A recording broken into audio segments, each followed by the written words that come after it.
반갑습니다. 로마스 X입니다. 오늘은 무안공항 여객기 참사와 관련하여 이야기해보고자 합니다.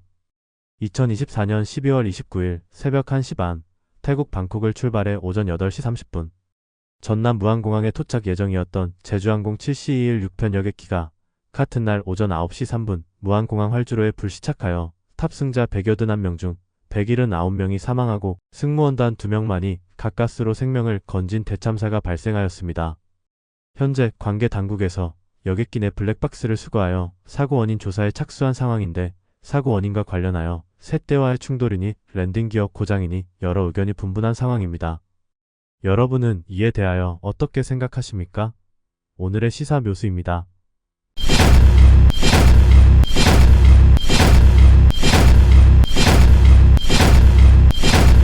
이번 참사의 원인으로 언급되고 있는 것은 대체로 4가지로 압축해볼 수 있습니다.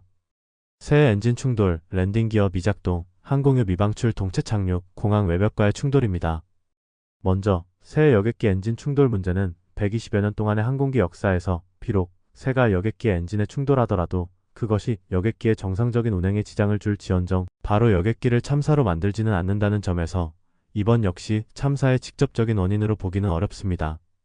그 다음으로 랜딩 기어 미작동의 경우 자동차 브레이크의 미작동과 마찬가지로 생각해 볼 수 있는데, 여객기는 일반 차량에 비하여 수많은 승객들을 태우고 하늘을 난다는 특성을 감안하여 그동안 랜딩 기어 미작동에 대응해 다양한 장치나 요령이 보완되어 왔다는 점, 무엇보다 랜딩 기어가 미작동하였다고 하여 반드시 여객기의 참사로 이어지는 것은 아니라는 점에서 이것 역시 이번 참사의 직접적인 원인으로 보기는 어렵습니다. 그 다음 항공유 미방출 동체 착륙의 경우는 동체 착륙 전 여객기 내 항공유를 충분히 소진하지 아니하여 이번 여객기 참사의 원인이 되었다고 지적되고 있으나, 항공유의 100% 소진이란 존재하지 않고 안전한 동체 착륙을 위한 시간 벌기이자 사전적 행동이라는 점에서 이 또한 이번 참사의 원인으로 보기 어려운 부분이 있습니다.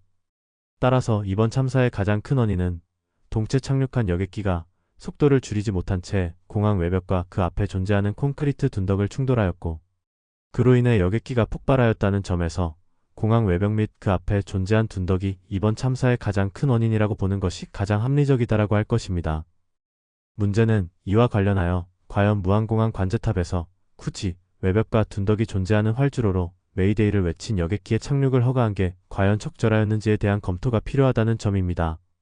만약 공항 관제탑에서 긴급 구조를 요청한 여객기가 동체 착륙할 가능성까지 감안하여 두 번째 활주로의 착륙을 허가하지 않고 활주로 끝에 둔덕이 존재하지 않는 원래 착륙하고자 했던 첫 번째 활주로로 유도하였더라면 이번과 같은 참사가 발생하지는 않지 않았을까 하는 의문이 남습니다. 특히 무안공항 관제탑에서 공항 전체를 조망하고 있는 관제사는 해당 공항에 들어서는 여객기 조종사보다 해당 공항의 지형 지물에 능숙하고 여객기가 안전하게 착륙할 수 있도록 유도할 수 있는 능력과 지식, 경험, 책무를 충분히 가지고 있다는 점에서 과연 무안공항의 관제사가 이번 참사에 있어 어느 정도 역할을 했는지는 이번 참사 원인을 규명하는 데 있어 결코 빠져서는 안 될 부분입니다.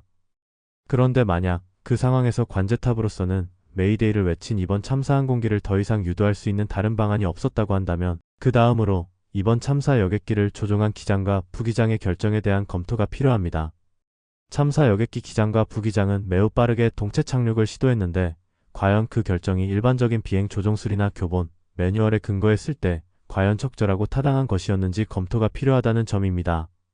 급박하게 동체 착륙을 결정한 여객기의 기장과 부기장에게 그 순간 가장 급선무는 착륙하고자 하는 곳에 대한 안전 확보입니다.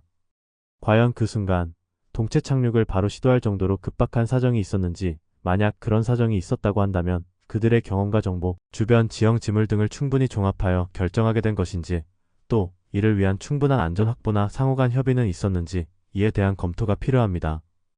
대형 여객기의 기장과 부기장이라는 2명의 조종사를 두는 것은 혼자가 아닌 서로의 지식과 정보를 공유하여 침착하고 합리적으로 충분한 결정을 내리라는 의미가 있습니다. 만약 당시 비록 긴박한 상황이었지만 그들의 경험과 일반적인 항공기 운용 수칙이나 교육 내용, 항공기 운영 매뉴얼에 비추어 보았을 때 다른 선택지가 있었고 그 선택지를 선택했더라면 이번 참사에는 이르지 않았을 것이라는 합리적인 추론이 가능하다면 이번 참사의 원인은 안타깝지만 그들에게 좀 더 무게가 실릴 수밖에 없습니다. 왜냐하면 그 두 사람의 결정과 판단에 여객기 내 승객들의 목숨이 모두 달려있기 때문입니다. 이에 대해 관제사나 조종사에게 너무 지나친 책임과 의무를 부과하는 게 아니냐는 반론이 있을 수 있습니다. 하지만 참사의 결과가 참혹한 만큼 이에 대한 진상 규명은 그 신분 여하를 불문하고 이뤄져야 하고 희생된 승객들에 대한 살아있는 자들의 마지막 도움이라는 점에서도 그런 반론은 결코 옳지만은 않습니다.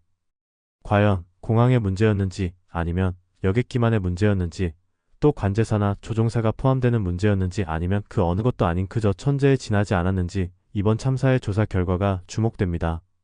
삼가 이번 참사로 인하여 희생된 이들의 명복을 빕니다.